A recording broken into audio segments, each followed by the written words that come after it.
नमस्कार, hi, hello, welcome back to Mayuri's Miracle. So थंबनेलवरून समजत असेल की ही ट्रिप आहे गोव्याची. ज्यावेळी आपलं लॉकडाऊन लूज झालं होतं त्यावेळीची, आणि खूप लेट मी बाहेर काढते सगळ्या क्लिप्स, कारण मला पुन्हा यूट्यूब व्लॉगिंग अँड सुरू करायचं होतं. सो म्हटलं जे आधी पेंडिंग आहेत ते एडिटिंग वगैरे करून घ्यावं. सो मला हा व्लॉग सापडला. सो म्हटलं ह्यातने सुरुवात करावी.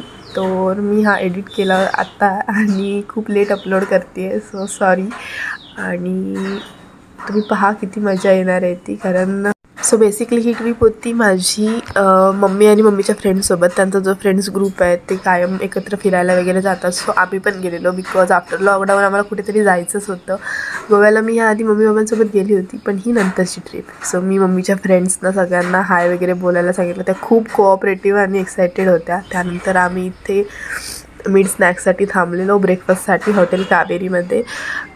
खूप भूकही लागली होती, पण अशी वाटतही नव्हती, कारण गोव्याला जायचं होतं. नुकताच सनराईज झालेला. मी वडा इडली घेतलं होतं, कारण मला साऊथ इंडियन ब्रेकफास्ट खूप आवडतो. ह्या सगळ्या शेअर करून खात होत्या आणि मी मूडमध्ये नव्हती शेअर करायच्या. त्यानंतर आम्ही जशी गोव्याला पोचलो तसे तुम्ही बघू शकता माडांची वर्दळ, आणि तो गोव्याचा फील अगदी जाणवून देत होता. त्यानंतर मी अशा खूप क्लिप्स घेतल्या, कारण मला थांबवतच नव्हत्या, एवढ्या छान छान क्लिप्स मिळत होत्या. तुम्ही पहा पुढे. ह्या जरा जुन्या बिल्डिंग्स वगैरे एक वेगळाच फील देतात गोव्याचा.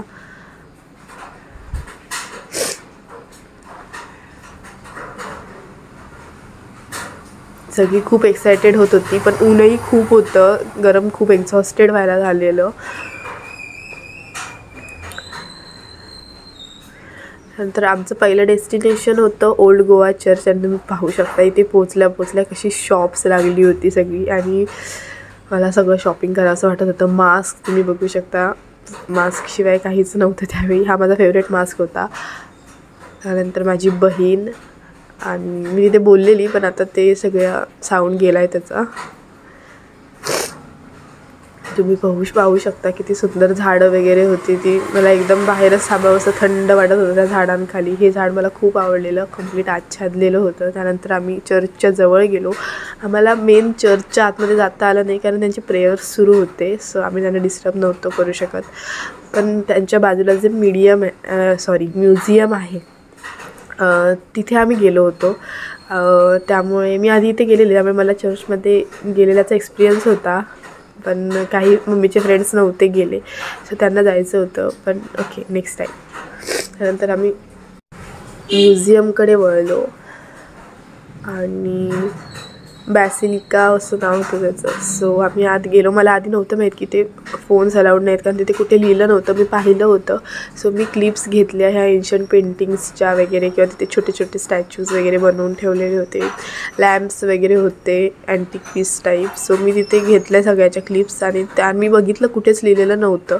त्यानंतर तिथे येऊन एक मॅडम वगैरे बोलल्या की आता नको, हे करू नका, अलाउड नाही आहे. त्यानंतर मग मी डायरेक्ट या बाहेर आल्यावरती क्लिप्स घेतल्या. हे बाहेरनं पण चर्चची बिल्डिंग खूप सुंदर आहे, एकदम व्हाईट पेंट वगैरे, असं रॉयल फील येत होता, आणि पीसफुल पण वाटत होतं. हा लॅम्प. त्यानंतर आम्ही बाहेर आलो. बाहेरची बिल्डिंग मला खरंच खूप आवडली होती.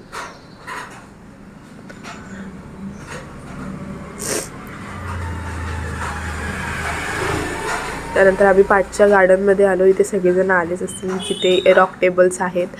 सो तिथे रील्स बनवायला वगैरे खरंच खूप छान एन्व्हायरमेंट होतं. मी रील्स बनवले होते, फोटोजही खूप काढले होते. मी 2 फोटोज ह्या व्हिडिओच्या लास्टला ॲड करेन. आणि इथे रॉक टेबल्स खरंच खूप छान वाटत होतं.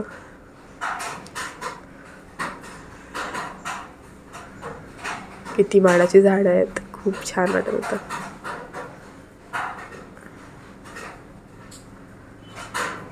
त्यानंतर आम्ही बाहेर पडलो, तर इथे छोटंसं मार्केट होतं. सो खूप दिवसांनी असं मार्केट बघत होते मी, पण ते खूप, मला वाटतं लॉकडाऊनमुळे खूप एक्सपेन्सिव्ह होत होतं, कारण तिथले रेट्स मला अजिबात पटले नाहीत. आणि मी त्यांना विचारलं, आणि ते मूडमध्येही नव्हते की बार्गेन करून देईन वगैरे, ते फिक्स रेटनेच जाणार होते. सो आम्ही तिथे जास्त टाईम नाही काढला.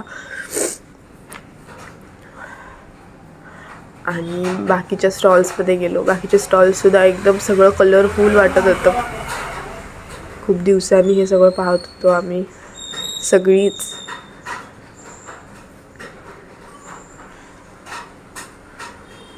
त्यानंतर हे मार्केटमध्येच छोटंसं टँक होतं, त्याच्यात छोटे छोटे फिशेस होते.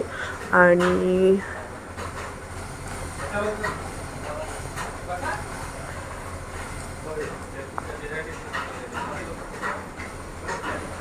त्यानंतर आम्ही आलेलो मंदिरात. गोव्याला आलो आणि मंदिरांमध्ये येणार नाही असं होणार आहे का? सो आमची काही मंदिरं ठरलेली होती, शांतादुर्गा, त्यानंतर मंगेशी, नागेशी. सो आम्ही इथे आलो. हे शांतादुर्गा मंदिर होतं आणि हा बाहेरचा परिसर किती सुंदर वाटतो आहे ना. प्रत्येक मंदिराची काही ना काही खासियत असते. आणि त्यानंतर खूप एक्झॉस्ट व्हायला झालेलं, सो आम्ही उसाचा रस प्यायलो. त्यानंतर इथे मंदिरांमध्ये आलो आणि मंदिरं खूप छान वेल डेव्हलप्ड होती आणि खरंच खूप प्रसन्न वाटतं मंदिरांमध्ये. एकच प्रॉब्लेम होता तो म्हणजे उन्हाचा, पण तो आत मंदिरांमध्ये गेल्यावर पण हे होत होता. आम्ही सगळी मंदिरं कवर केली आणि आमच्याकडे खूप टाईम स्पॅन म्हणजे टाईम लिमिट खूप कमी होतं, कारण एका दिवसात एवढे सगळे स्पॉट्स कवर करणं पॉसिबल नाही आहे आणि 1 दिवसाची ट्रिप होती. सो आम्ही फास्ट सगळीकडून निघत होतो. आणि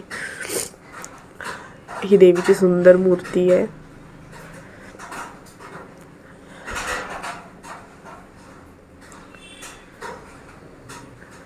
त्यानंतर आम्ही तिथून निघालो, तसा आम्हाला हा फ्लॅग दिसला आणि बिंग प्राऊड इंडियन मी ही क्लिप घेतलीच.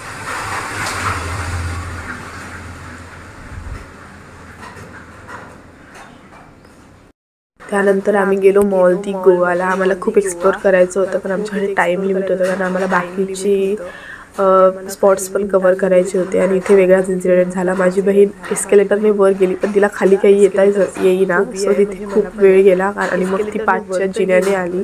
स्टेअर्स असतात ते नॉर्मल स्टेअर्स, त्याने खाली आली आणि आम्हाला तिथून लवकर निघावं लागलं. त्यामुळे आम्हाला मॉल एक्सप्लोरच करता आला नाही. त्यानंतर आम्ही गेलो कलंगूट बीचला आणि तिथे गेल्यावरती एकच गोंधळ, टॅटू सगळे टॅटूवालेच आले होते. आणि त्याच्यात माझी मम्मी म्हणते वैतागून त्यांना, टॅटू नको आहे आणि फॅटू पण नको आहे. मग ते पण म्हणतात टॅटू पण नको फॅटू पण नको. सगळी हसत होती, खूप जोक झाला होता. आणि लॉकडाऊन नंतर ओपन होतं, सो तुम्ही बघू शकता मार्केटला, बीच साईड मार्केट आहे तिथे, आणि बीचवर सुद्धा किती गोंधळ आणि किती गर्दी होती.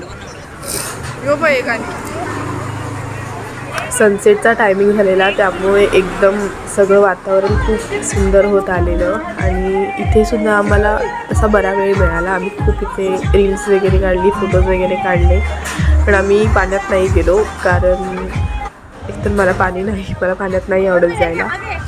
आणि ह्यांना सगळ्यांना जायचं होतं, पण खूप वेळ होत होता, कारण एका दिवसात एवढे सगळे स्पॉट्स कवर करणं हे म्हणजे मनाला वाटेल तसं मनासारखं स्पॉट करणं एवढं शक्य नव्हतं. सो आम्ही पटपट इथनं निघालो. मी थोडे रील्स केले.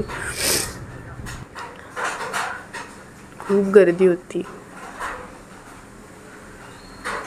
आणि माझी चिडचिड होत होती, कारण मी खूप दमलेले. माझं असंच असतं, मी फिरायला गेली की पहिली फ्रेश असते, नंतर चिडचिड करते. आणि मी एकटीच माझे क्लिप्स घेत होती.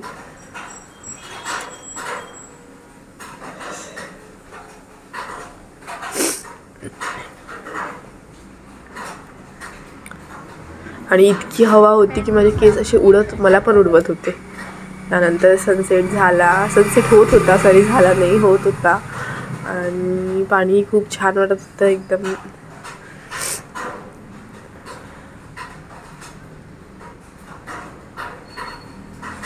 त्यानंतर आम्ही गेलो म्हापसा मार्केटला, रोड मार्केटला. तिथे खूप चीप आहे असं आम्ही म्हणजे ह्या आधी मी ज्यावेळी आले होते त्यावेळी खरंच इथे खूप चीप होतं, पण मला वाटतं हे सगळं एक्सपेन्सिव्ह होत होतं, कारण लॉकडाऊनचा इफेक्ट होता आणि त्यांनाही हे एक्सपेन्सिव्ह करणं गरजेचं होतं. सो हे मी काही फोटोज अपलोड केले आहेत ट्रिपचे, 2च आहेत. So thank you for watching.